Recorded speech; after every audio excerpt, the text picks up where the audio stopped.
복지국가는 정말 우리를 행복하게 만드는가? 아니면 잘못 설계된 복지는 국가를 무너뜨릴 수도 있는가? 북유럽의 성공 신화, 그리고 베네수엘라의 참혹한 붕괴. 같은 복지라는 이름을 달고 있지만 왜 한쪽은 세계 최고 수준의 삶의 질을 유지하고 다른 한쪽은 인플레이션과 빈곤, 국가 붕괴로 향했을까요? 안녕하세요. 삶을 위한 지혜의 한 페이지. 여러분과 함께 쓰는 지혜의 책. 여기는 Book of How to. 저는 진행자 제임스 킴입니다. 이 프로그램은 매일 반복되는 삶 속에서 어떻게 살아야 할까라는 질문에 작지만 분명한 해답을 찾아가는 시간입니다. 성공적인 관계를 만드는 법부터 마음을 다스리는 방법, 삶의 목적을 찾는 여정까지 어떻게, 즉 how to의 모든 것을 다룹니다. 오늘 우리는 이념이 아니라 구조를, 감정이 아니라 시스템을, 선동이 아니라 데이터를 통해 복지의 진실을 파헤쳐 보겠습니다. 달콤한 약속 뒤에 숨겨진 비용, 높은 세율 뒤에 존재하는 신뢰, 그리고 복지 의존성과 인간 본성까지 지금부터 성공과 실패를 가르는 결정적 차이를 하나씩 짚어보겠습니다.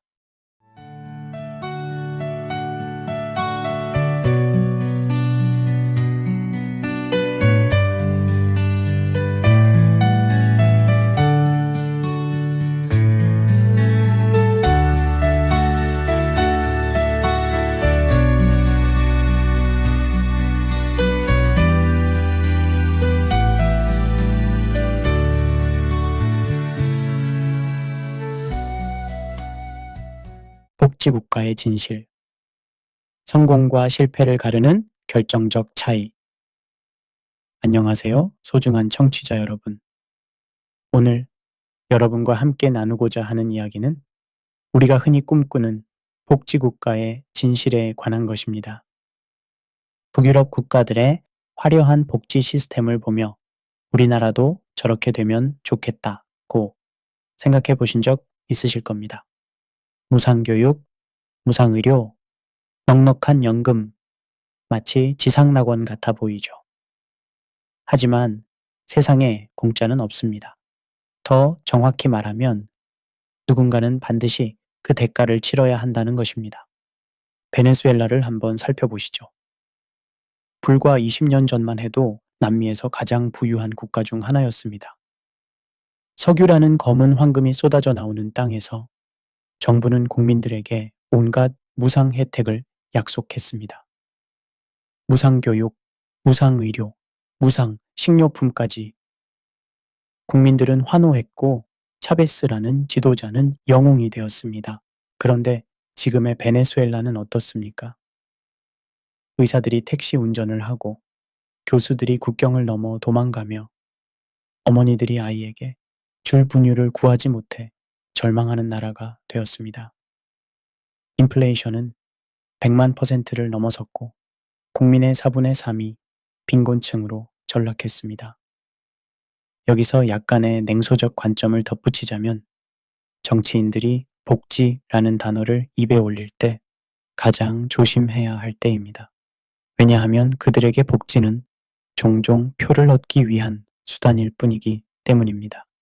진정한 복지가 무엇인지, 그것이 어떤 조건에서 작동하는지에 대한 깊은 고민 없이 말입니다.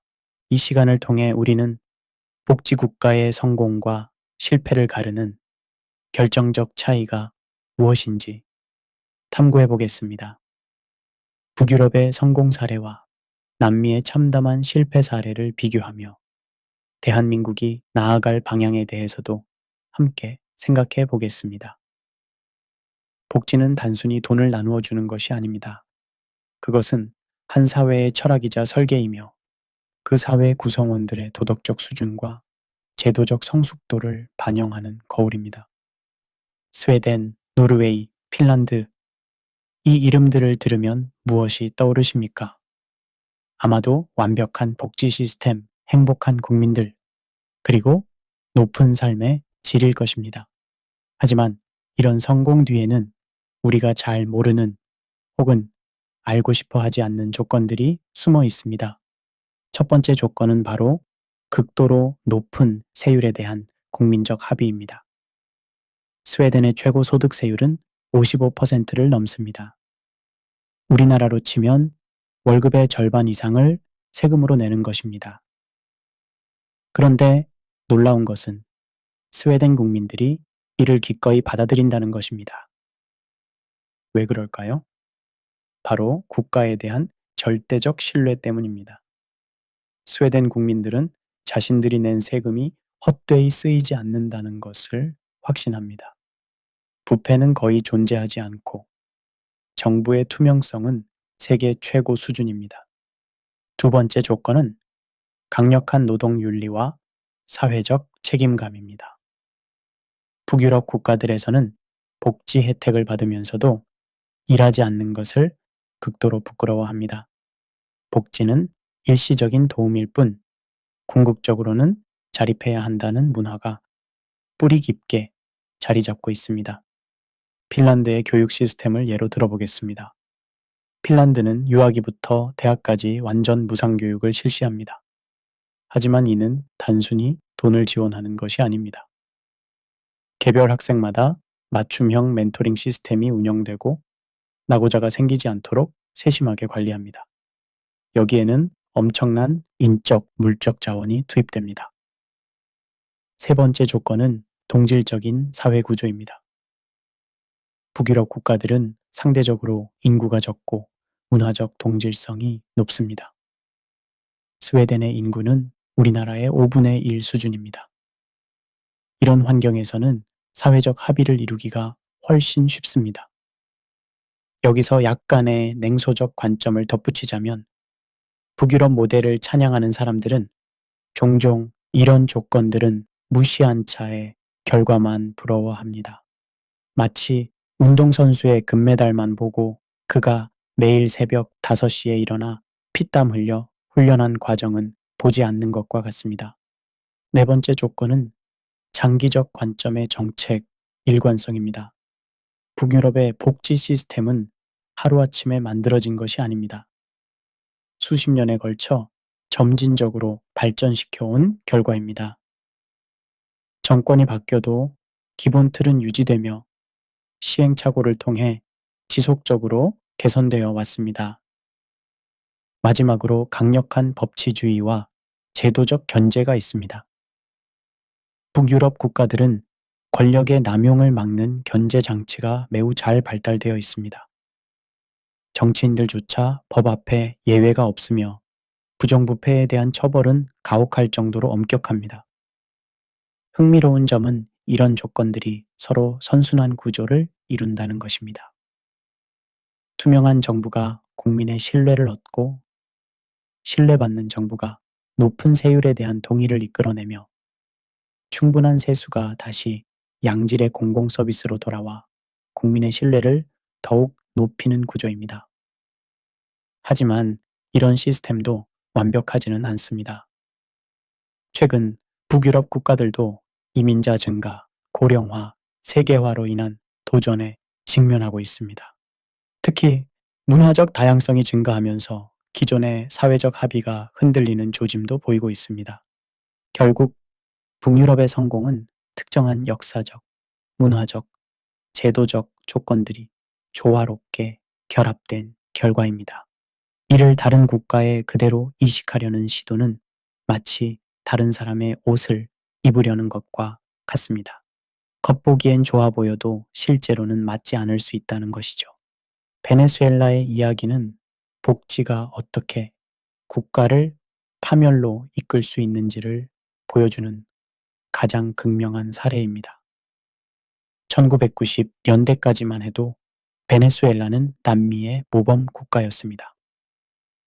풍부한 석유 자원으로 인해 1인당 GDP가 아르헨티나보다 높았고 중산층이 두터운 안정적인 민주주의 국가였습니다. 1999년 우고 차베스라는 카리스마 넘치는 지도자가 등장합니다. 그는 가난한 사람들에게 희망을 주었습니다. 석유로 번 돈을 부자들만 독차지하지 말고 가난한 국민들과 나누자는 그의 메시지는 대중들의 마음을 사로잡았습니다. 차베스 정부는 석유 수입을 바탕으로 야심찬 복지 정책들을 쏟아냈습니다. 미시온 프로그램이라 불린 이 정책들은 무상교육, 무상의료, 무상식료품 배급, 주택 지원 등을 포함했습니다. 단기간에 수백만 명의 가난한 사람들이 혜택을 받았고 차베스의 지지율은 하늘을 찔렀습니다. 하지만 여기에는 치명적인 함정이 숨어 있었습니다. 첫째, 이 모든 복지 정책의 재원이 오직 석유 수출에만 의존했다는 점입니다. 경제학자들은 이를 네덜란드병이라고 부릅니다. 천연 자원에만 의존하다 보면 다른 산업은 쇠퇴하고 자원 가격이 떨어지면 경제 전체가 몰락한다는 이론입니다. 둘째, 복지 정책이 정치적 계산에 의해 설계되었다는 점입니다. 진정한 사회 안전망을 구축하려는 것이 아니라 표를 얻고 정권을 유지하기 위한 수단으로 활용되었습니다. 그 결과 장기적 지속 가능성에 대한 고려는 전혀 없었습니다. 여기서 약간의 냉소적 관점을 덧붙이자면 차베스의 복지 정책은 마치 부모가 아이에게 돈만 주면서 교육은 소홀히 하는 것과 같았습니다. 당장은 아이가 좋아하겠지만 결국 그 아이는 자립할 능력을 잃게 됩니다. 2013년 차베스가 사망하고 니콜라스 마두로가 후계자가 되면서 상황은 더욱 악화되었습니다. 2014년부터 국제유가가 급락하면서 베네수엘라의 석유 수입은 절반 이하로 떨어졌습니다. 하지만 정부는 복지 지출을 줄이지 못했습니다. 그랬다가는 국민들의 분노가 폭발할 것이 뻔했기 때문입니다. 대신 정부가 선택한 방법은 화폐 발행이었습니다. 부족한 재원을 돈을 찍어서 메우려 한 것입니다. 경제학의 기본 원리를 무시한 이런 정책의 결과는 참담했습니다. 인플레이션이 기하급수적으로 치솟았고 2018년에는 무려 100만 %를 넘어섰습니다. 실제 베네수엘라 사람들의 일상을 들여다보면 그 참상을 알 수 있습니다. 2010년에 1달러였던 빵 한 덩어리가 2019년에는 100만 달러가 되었습니다. 의사들이 월급으로 받는 돈이 햄버거 한 개 값도 안 되니 당연히 해외로 떠날 수밖에 없었습니다. 두뇌 유출 현상이 극심해졌습니다. 의사, 교수, 엔지니어 등 고급 인력들이 대거 콜롬비아, 페루, 칠레 등 주변국으로 피난을 떠났습니다.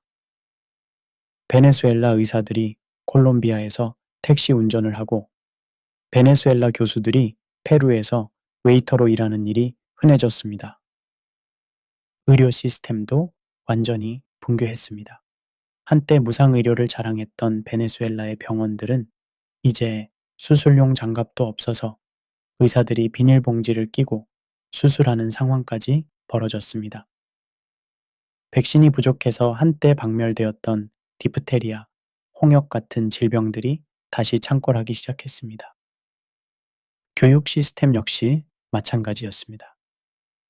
무상교육을 약속했지만 교사들의 월급이 턱없이 부족해 대량 이직이 일어났습니다. 학교에는 교과서도 급식도 제대로 공급되지 않았습니다.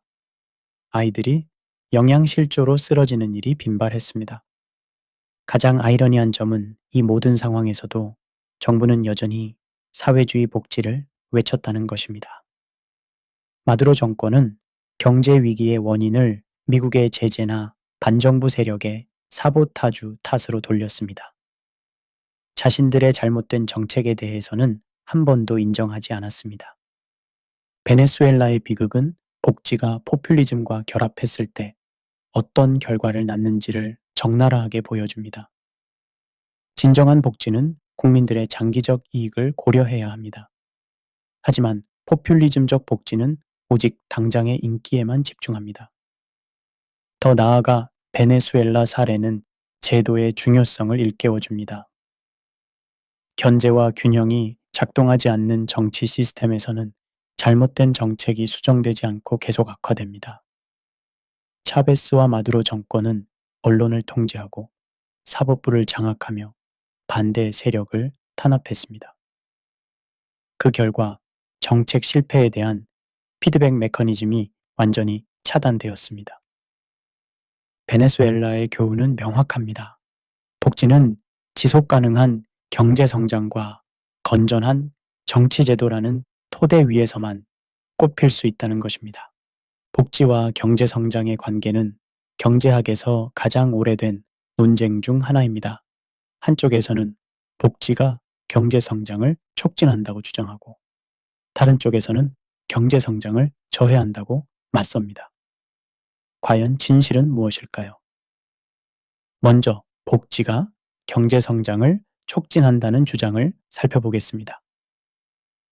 이 관점의 핵심은 복지가 인적 자본을 향상시킨다는 것입니다. 무상교육을 통해 국민들의 지식과 기술 수준이 높아지고 무상의료를 통해 건강한 노동력이 유지되며 사회보장제도를 통해 사람들이 안정감을 갖고 창업이나 투자에 나설 수 있다는 논리입니다.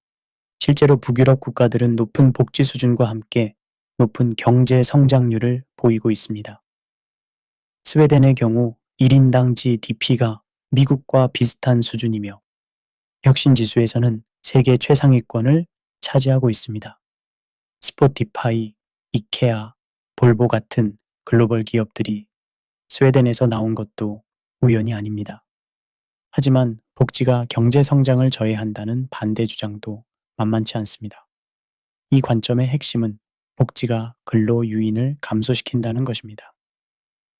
일하지 않아도 정부에서 돈을 주면 굳이 힘들게 일할 이유가 없다는 것이죠. 경제학에서는 이를 도덕적 해이라고 부릅니다. 미국의 보수 경제학자들은 종종 이런 예를 듭니다. 실업급여를 너무 관대하게 주면 사람들이 일자리를 구하려는 노력을 줄인다는 것입니다. 실제로 여러 연구들이 실업급여 수급 기간과 재취업 기간 사이에 양의 상관관계가 있음을 보여주고 있습니다. 여기서 약간의 냉소적 관점을 덧붙이자면 인간의 본성은 생각보다 복잡하지 않습니다. 노력하지 않고도 얻을 수 있는 것이 있다면 대부분의 사람들은 그쪽을 선택합니다. 이는 도덕적 판단의 문제가 아니라 진화 심리학적 관점에서 지극히 자연스러운 현상입니다. 그렇다면 북유럽 국가들은 어떻게 이 딜레마를 해결했을까요? 핵심은 조건부 복지 시스템에 있습니다. 덴마크의 플렉시큐리티 모델이 대표적입니다. 이는 유연성과 안정성을 결합한 개념으로 해고는 쉽게 하되 실업급여는 관대하게 주고 대신 재교육과 재취업을 위한 지원을 강화하는 시스템입니다. 덴마크에서는 실업급여를 받으려면 반드시 적극적 구직 활동을 해야 합니다. 정부에서 제공하는 직업훈련 프로그램에 참여해야 하고 적절한 일자리를 거부하면 급여가 중단됩니다. 즉, 복지를 받는 것이 권리이면서 동시에 의무이기도 한 것입니다. 이와 대조적으로 남유럽 국가들의 복지 시스템을 보면 차이가 뚜렷합니다. 그리스, 이탈리아, 스페인 등은 복지 혜택은 관대하지만 조건은 느슨합니다. 그 결과 청년 실업률이 20%에서 30%에 달하는 상황이 지속되고 있습니다. 흥미로운 점은 문화적 요인도 중요한 역할을 한다는 것입니다. 북유럽 국가들은 집체주의 문화가 강해서 개인의 이익보다 사회 전체의 이익을 우선시하는 경향이 있습니다. 반면 남유럽이나 남미 국가들은 개인주의 문화가 강해서 시스템의 허점을 악용하는 것을 그리 부끄러워하지 않습니다. 세대 간 형평성 문제도 고려해야 합니다. 현재의 관대한 복지는 미래 세대가 부담해야 할 빚일 수 있습니다. 일본의 경우 고령화와 함께 복지 지출이 급증하면서 국가 부채가 GDP의 250%를 넘어섰습니다. 이는 현재 태어나는 아이들이 평생 갚아야 할 빚을 의미합니다. 기술 발전도 복지와 경제 성장의 관계를 복잡하게 만듭니다. 인공지능과 자동화로 인해 많은 일자리가 사라질 것으로 예상되는 상황에서 복지의 역할이 더욱 중요해질 수 있습니다. 일부 경제학자들은 기본소득제를 미래 복지의 대안으로 제시하고 있습니다. 하지만 기본소득제 역시 논란이 많습니다. 핀란드에서 실시한 기본소득 실험에서는 수혜자들의 행복도는 높아졌지만 취업률은 별다른 변화가 없었습니다. 반면 케냐에서 실시한 실험에서는 긍정적인 효과가 나타났습니다. 이는 복지 정책의 효과가 그 사회의 경제 발전 수준과 문화적 맥락에 따라 크게 달라질 수 있음을 시사합니다. 결국 복지와 경제 성장의 관계는 절대적인 것이 아니라 상대적입니다.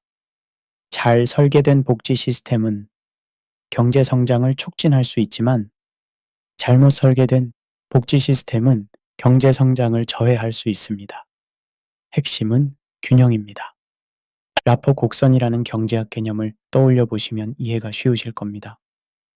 세율이 0%면 세수는 연기지만 세율이 100%여도 아무도 일하지 않으니 세수는 0입니다.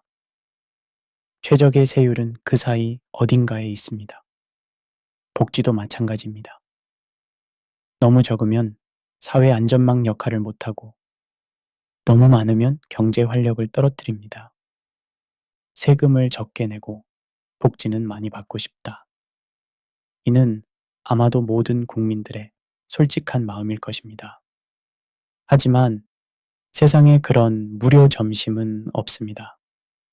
복지국가의 성공을 가르는 가장 중요한 요소 중 하나는 바로 국민들이 기꺼이 높은 세금을 부담할 의향이 있는가입니다.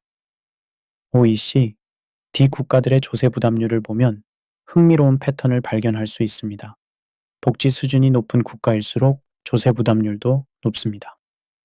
덴마크는 GDP 대비 조세 부담률이 46%에 달하고 프랑스는 45%, 독일은 37%입니다.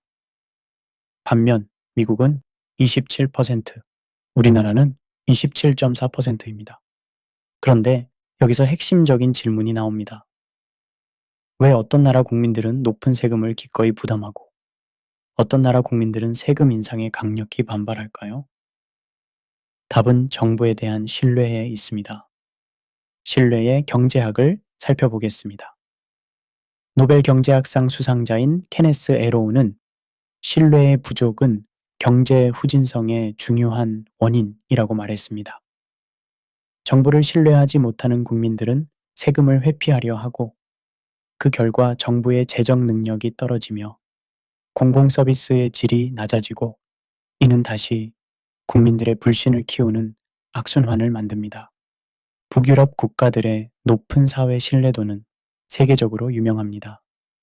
월드 밸류 서베이에 따르면 일반적으로 다른 사람들을 신뢰할 수 있다고 답한 비율이 노르웨이 71%, 스웨덴 68%, 덴마크 67%에 달합니다. 반면 우리나라는 27%, 그리스는 16%에 불과합니다. 여기서 약간의 냉소적 관점을 덧붙이자면 한국인들이 정부를 불신하는 데는 그럴 만한 이유가 있습니다. 수십 년간 정치인들의 부정부패, 특권층의 탈세, 잦은 정책 변경 등을 겪으면서 세금 많이 내봤자 헛될 뿐이라는 냉소주의가 뿌리 깊게 자리 잡았습니다. 부패 인식 지수를 보면 이런 차이가 더욱 명확해집니다. 국제투명성기구가 발표하는 부패 인식 지수에서 덴마크와 뉴질랜드가 공동 1위를 차지하고 있습니다. 반면 베네수엘라는 177위로 최하위권입니다. 우리나라는 33위로 OECD 평균 정도입니다. 스웨덴의 사례를 구체적으로 살펴보겠습니다. 스웨덴에서는 모든 공무원의 급여가 공개됩니다. 심지어 총리의 세금 신고서도 누구나 열람할 수 있습니다. 정부 예산의 집행 과정도 실시간으로 투명하게 공개됩니다. 이런 투명성이 국민들의 신뢰를 얻는 기반이 되는 것입니다. 반면 저신뢰의 사회의 특징을 보면 다음과 같습니다. 첫째, 탈세가 만연합니다. 그리스의 경우 GDP 대비 탈세 규모가 20%에 달한다는 연구도 있습니다. 둘째, 지하 경제가 발달합니다. 공식적인 세금을 피하기 위해 현금 거래가 늘어나고 신고하지 않는 소득이 증가합니다. 셋째, 조세 저항이 강해집니다. 세금 인상에 대한 국민들의 반발이 극심해서 정치인들이 필요한 개혁도 추진하지 못합니다. 사회적 자본이라는 개념도 중요합니다. 이는 사회 구성원들 간의 신뢰, 규범, 네트워크 등을 의미합니다. 사회적 자본이 풍부한 사회일수록 거래 비용이 낮아지고 협력이 활발해지며 정부 정책의 효율성도 높아집니다. 흥미로운 연구 결과가 있습니다. 로버트 퍼트남 교수는 이탈리아 북부와 남부의 차이를 연구했는데 북부 지역이 남부 지역보다 경제 발전 수준이 높은 이유가 더 높은 사회적 자본 때문이라고 결론지었습니다.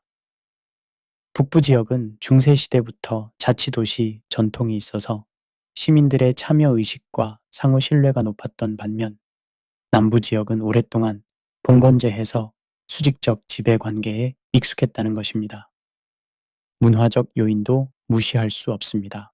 북유럽 국가들은 루터교 전통이 강한데 루터교는 근면, 정직, 절약을 강조하는 종교입니다. 막스 베버가 프로테스탄트 윤리와 자본주의 정신에서 지적했듯이 이런 종교적 전통이 경제 발전과 사회 신뢰에 긍정적 영향을 미쳤을 가능성이 있습니다. 제도의 질도 중요한 요소입니다. 법치주의가 확립되고 사법부의 독립성이 보장되며 언론의 자유가 있는 사회일수록 정부에 대한 신뢰도가 높습니다. 반대로 권위주의적이고 부패한 정부에서는 국민들의 신뢰가 바닥을 칩니다. 한국의 상황을 보면 복잡합니다. 경제 발전 수준에 비해 사회 신뢰도가 낮은 편입니다. 이는 급속한 산업화 과정에서 발생한 불평등, 정치적 격변, 사회적 갈등 등이 누적된 결과로 보입니다. 또한 혈연, 지연, 학연 중심의 연고주의 문화도 보편적 신뢰 형성에 걸림돌이 되고 있습니다. 그렇다면 신뢰를 어떻게 회복할 수 있을까요? 첫째, 정부의 투명성을 높여야 합니다. 예산 집행 과정을 공개하고 공무원들의 책임을 명확히 하며 부정부패에 대한 처벌을 강화해야 합니다. 둘째, 정책의 일관성을 유지해야 합니다. 정권이 바뀔 때마다 정책이 180도 바뀌면 국민들은 정부를 신뢰할 수 없습니다. 셋째, 시민 참여를 확대해야 합니다. 국민들이 정책 결정 과정에 참여할 수 있는 기회를 늘려야 합니다. 신뢰 구축은 하루아침에 이루어지지 않습니다. 수십 년에 걸친 꾸준한 노력이 필요합니다. 하지만 일단 신뢰가 형성되면 그것은 한 사회의 가장 큰 자산이 됩니다. 신뢰가 있는 사회에서는 복지국가도 성공할 수 있지만 신뢰가 없는 사회에서는 아무리 좋은 복지 정책도 실패하기 쉽습니다. 대한민국의 복지 시스템은 지금 중요한 갈림길에 서 있습니다. 지난 20년간 급속히 확대된 복지 제도들이 과연 지속 가능한지, 그리고 우리가 꿈꾸는 복지국가로 가는 올바른 길인지에 대한 진지한 성찰이 필요한 시점입니다. 먼저 한국 복지의 현황을 객관적으로 살펴보겠습니다. OECD 통계에 따르면 우리나라의 사회보장 지출은 GDP 대비 12.2%로 OECD 평균 20.1%보다 상당히 낮습니다. 이는 아직 우리나라가 복지 선진국과는 거리가 있음을 보여줍니다. 하지만 증가 속도는 세계에서 가장 빠릅니다. 2000년지 DP 대비 4.8%였던 복지 지출이 20년 만에 12.2%로 2.5배 증가했습니다. 같은 기간 OAC D 평균 증가폭이 1.3배였던 것과 비교하면 엄청난 속도입니다. 저출산 고령화라는 시한폭탄이 우리를 기다리고 있습니다. 2023년 우리나라의 합계 출산율은 0.72 명으로 세계 최저 수준입니다. 이는 현재 인구를 유지하려면 필요한 2.1명의 3분의 1 수준입니다. 동시에 65세 이상 인구 비율은 2025년 20%를 넘어서는 초고령 사회에 진입할 예정입니다. 여기서 약간의 냉소적 관점을 덧붙이자면 정치인들은 이런 장기적 위험보다는 당장의 표에만 관심이 있는 것 같습니다. 선거 때마다 복지 확대를 약속하지만 그 재원을 어떻게 마련할지에 대해서는 구체적인 대안을 제시하지 않습니다. 기초연금 사례를 살펴보겠습니다. 2014년 도입 당시 월 최대 20만 원이었던 기초연금은 2023년 현재 32만 3천 원까지 올랐습니다. 수급 대상도 소득 하위 70%까지 확대되었습니다. 겉보기에는 노인 빈곤 문제를 해결하는 좋은 정책 같아 보입니다. 하지만 부작용도 만만치 않습니다. 첫째, 근로유인을 감소시킵니다.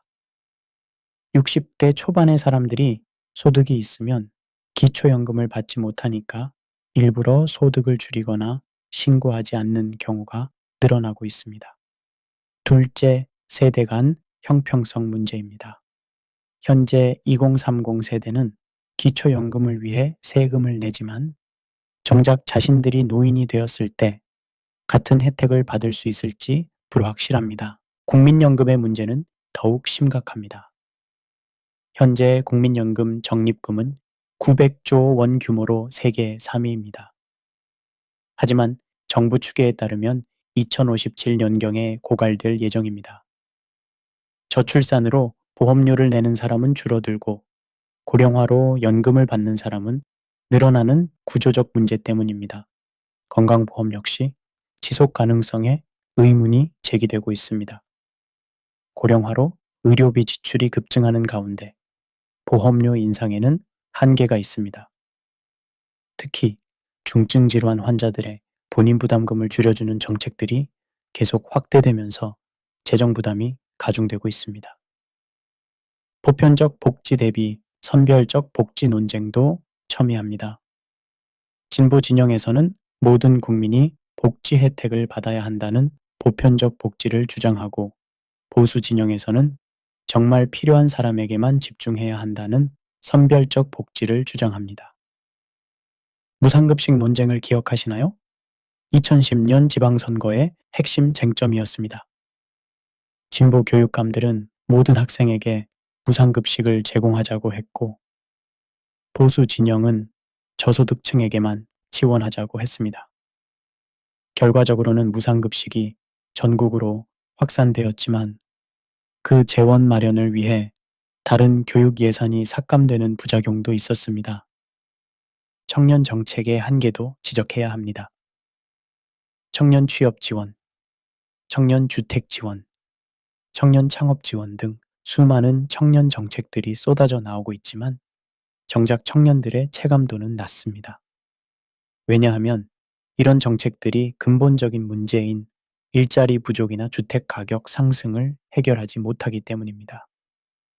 지방자치단체의 복지 경쟁도 문제입니다. 선거를 앞두고 지방자치단체장들이 앞다투어 복지 정책을 발표합니다.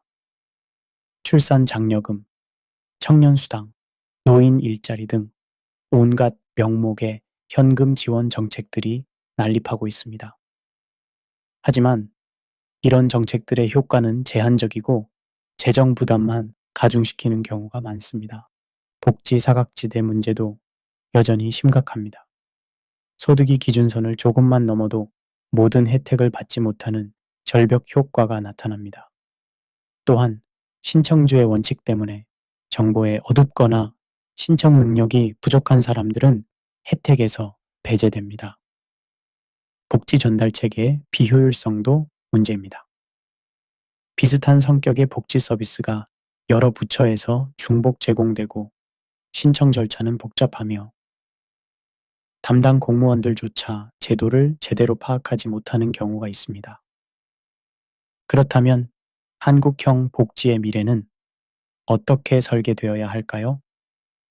첫째, 재정 지속 가능성을 최우선으로 고려해야 합니다.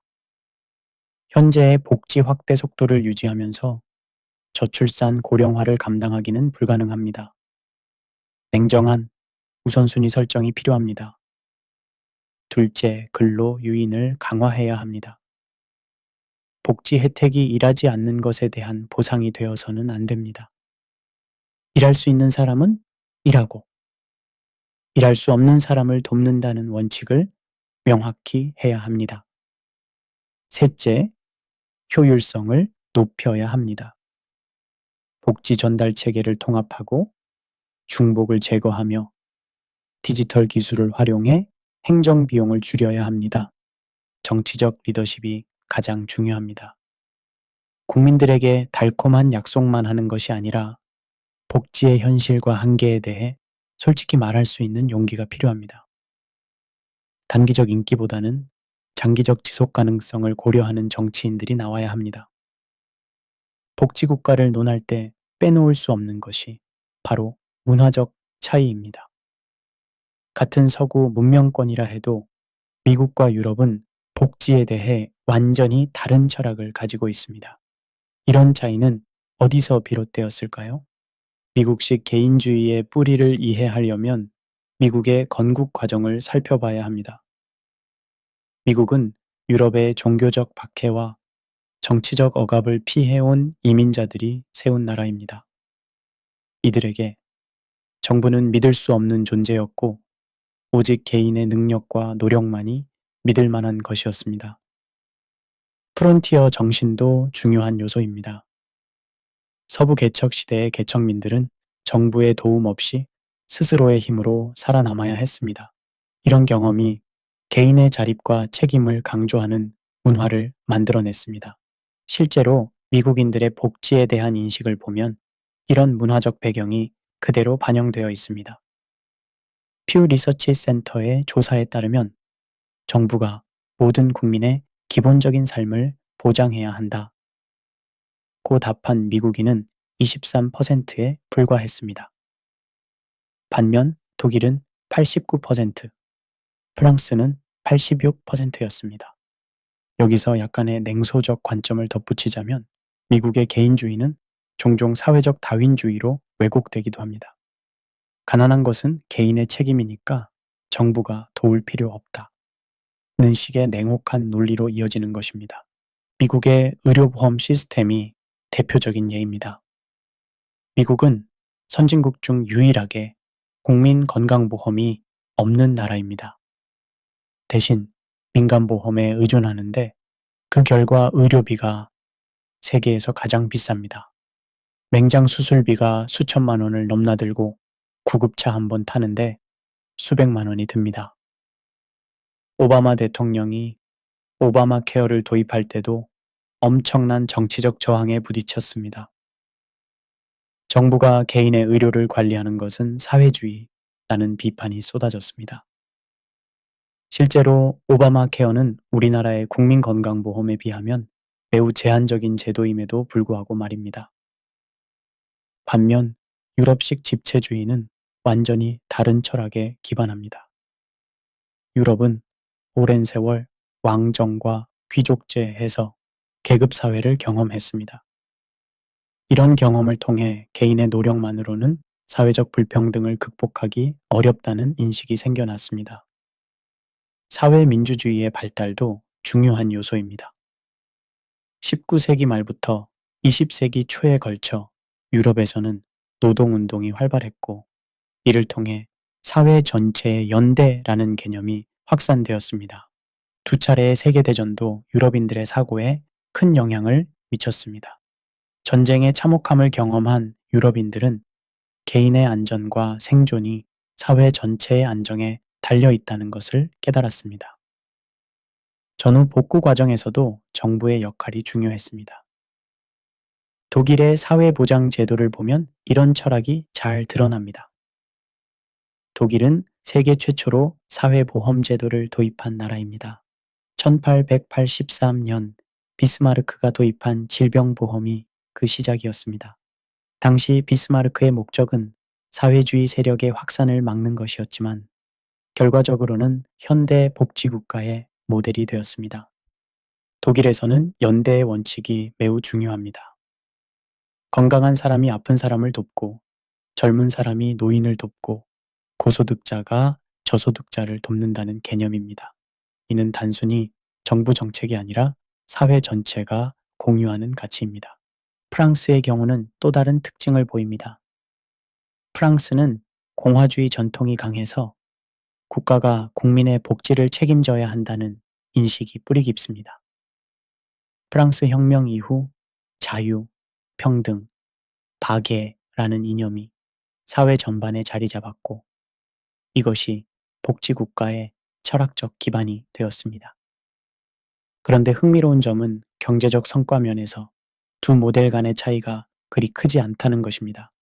1인당 GDP로 보면 미국이 약간 높지만 소득 불평등을 고려하면 유럽 국가들의 중산층 삶의 질이 더 높을 수도 있습니다. 행복도 조사에서도 흥미로운 결과가 나타납니다. 유엔의 세계 행복 보고서에 따르면 상위 10개국 중 8개국이 유럽 국가들입니다. 미국은 19번째에 머물고 있습니다. 물론 행복의 정의가 주관적이긴 하지만 사회 안전망이 개인의 행복감에 긍정적 영향을 미칠 수 있음을 시사합니다. 사회 이동성 측면에서도 차이가 있습니다. 아메리칸 드림으로 유명한 미국이지만 실제 사회 이동성은 유럽 국가들이 더 높습니다. 부모의 소득 수준이 자녀의 소득에 미치는 영향이 미국에서 더 크다는 연구 결과들이 있습니다. 하지만 혁신과 기업가 정신면에서는 미국이 앞섭니다. 실리콘밸리의 성공은 우연이 아닙니다. 실패에 대한 관용, 위험 감수 정신, 개인의 성취를 인정하는 문화 등이 혁신의 토양이 되었습니다. 이민에 대한 태도도 차이가 있습니다. 미국은 전통적으로 이민자들에게 기회는 주지만 보장은 하지 않는다는 입장입니다.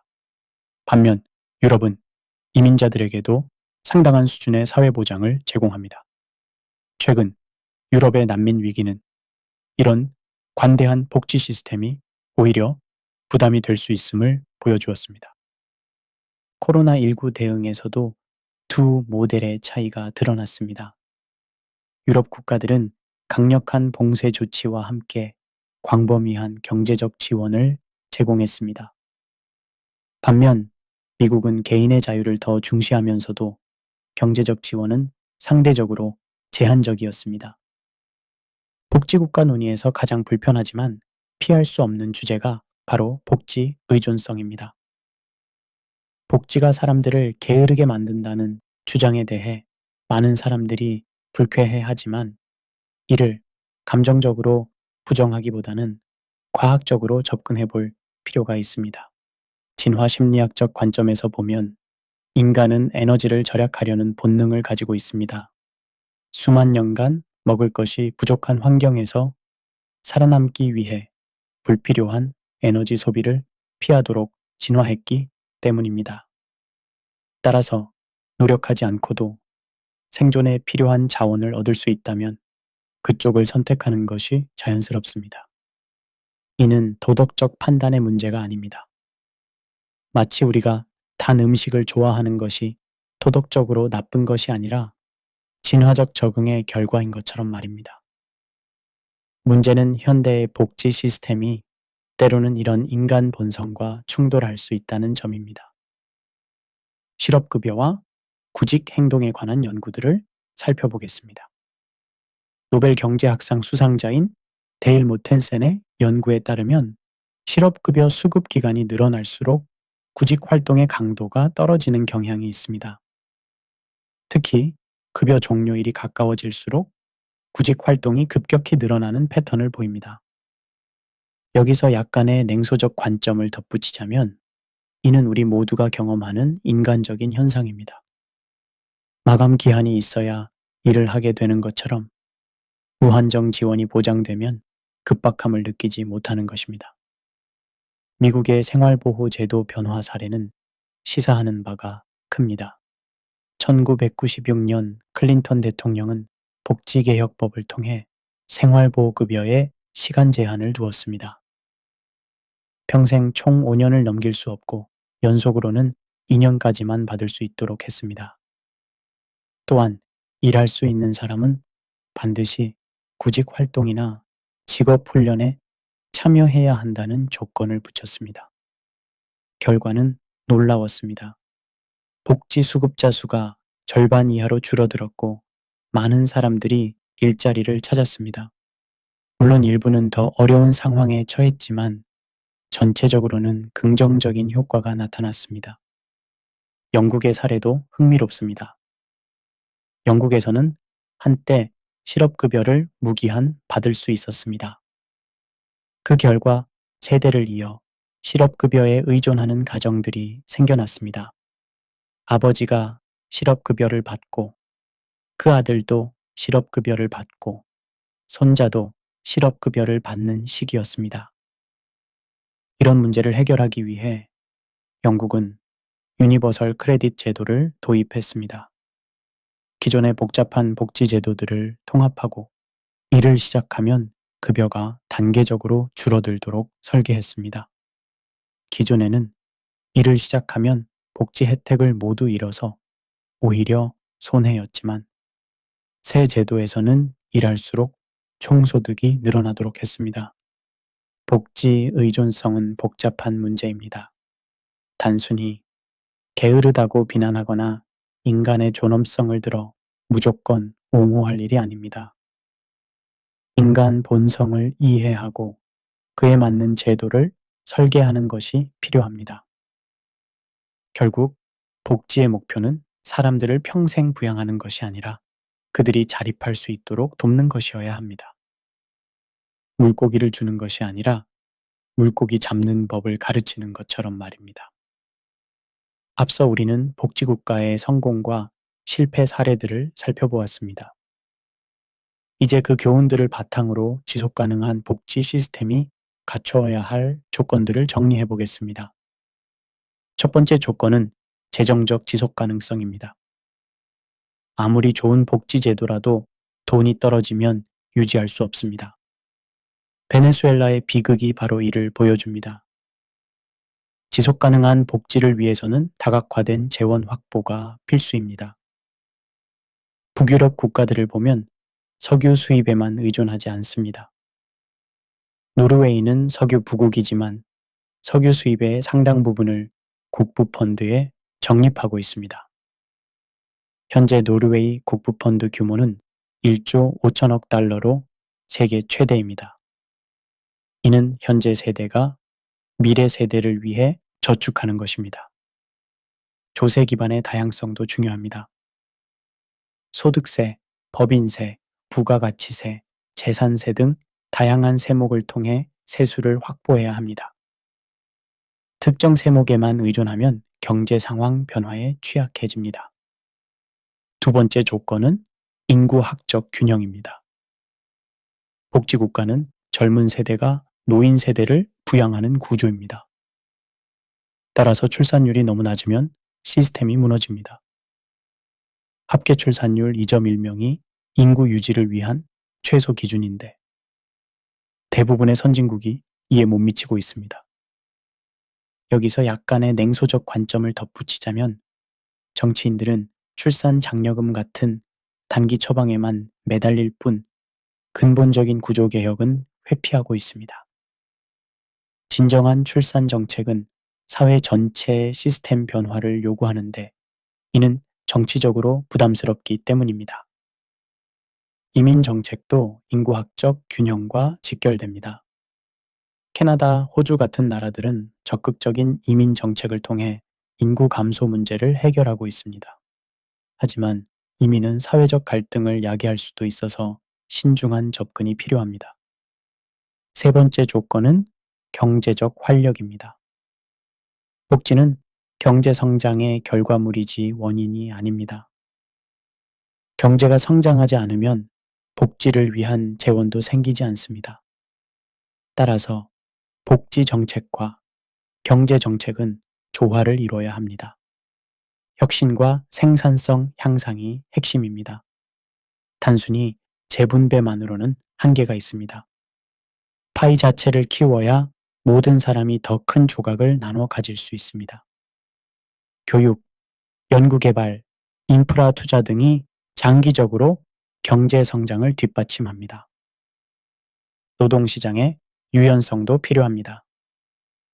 덴마크의 플렉시큐리티 모델처럼 고용은 유연하게 하되 실업자에 대한 보호는 강화하는 방식이 효과적입니다.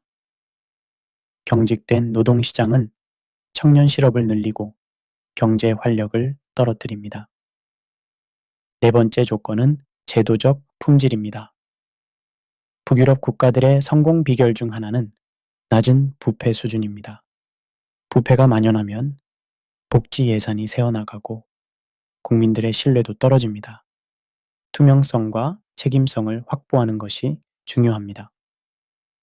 복지 예산이 어떻게 쓰이는지 국민들이 알 수 있어야 하고 잘못된 집행에 대해서는 책임을 물어야 합니다. 정보 공개 제도, 시민사회의 감시, 언론의 자유 등이 이를 뒷받침합니다. 사법부의 독립성도 필수적입니다. 복지 관련 분쟁이나 부정을 공정하게 처리할 수 있는 사법 시스템이 있어야 합니다. 다섯 번째 조건은 사회적 결속입니다. 복지국가는 사회 구성원들 간의 상호 신뢰를 전제로 합니다. 서로를 믿지 못하면 높은 세금을 내고 복지를 나누는 것이 불가능합니다. 사회적 동질성이 도움이 되지만 필수 조건은 아닙니다. 캐나다나 호주 같은 다문화 국가들도 성공적인 복지 시스템을 운영하고 있습니다. 중요한 것은 다양성 속에서도 공동체 의식을 유지하는 것입니다. 시민교육의 역할도 중요합니다. 민주주의와 법치주의에 대한 이해, 타인에 대한 배려, 공공재에 대한 책임감 등이 교육을 통해 함양되어야 합니다. 여섯 번째 조건은 적응력과 학습 능력입니다. 세상은 끊임없이 변합니다. 기술 발전, 인구 구조 변화, 국제 정세 변화 등에 따라 복지 시스템도 진화해야 합니다. 정책 실험과 평가를 통해 무엇이 효과적인지 지속적으로 학습해야 합니다. 핀란드의 기본소득 실험, 캐나다의 보육 정책 실험 등이 좋은 예입니다. 실패를 두려워하지 말고 작은 규모로 시도해보고 결과를 바탕으로 개선하는 자세가 필요합니다. 국제적 협력과 학습도 중요합니다. 다른 나라의 성공과 실패 사례에서 교훈을 얻고 자국 상황에 맞게 응용하는 것입니다. 일곱 번째 조건은 정치적 안정성입니다.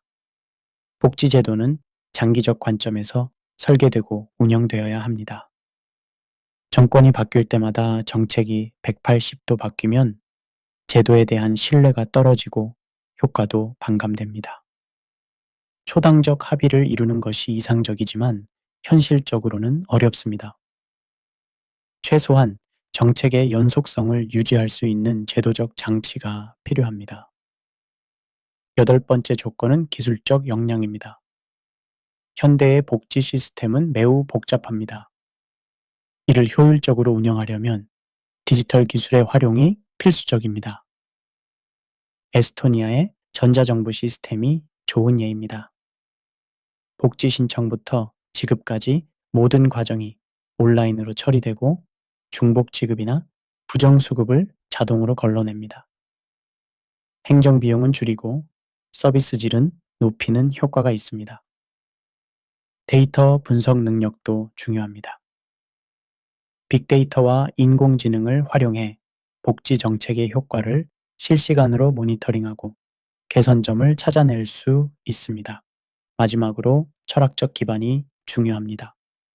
복지국가는 단순히 기술적인 문제가 아닙니다. 그 사회가 추구하는 가치와 비전이 바탕이 되어야 합니다. 우리는 어떤 사회를 만들고 싶은가? 개인의 자유와 사회적 연대를 어떻게 조화시킬 것인가? 현재 세대와 미래 세대의 이익을 어떻게 균형 맞출 것인가? 이런 근본적인 질문들에 대한 사회적 합의가 있어야 지속 가능한 복지 시스템을 만들 수 있습니다. 4차 산업혁명, 기후변화, 인구 고령화, 팬데믹, 21세기는 인류 역사상 유례없는 도전들이 동시에 펼쳐지고 있습니다. 이런 변화의 물결 속에서 복지국가는 어떤 모습으로 진화해야 할까요?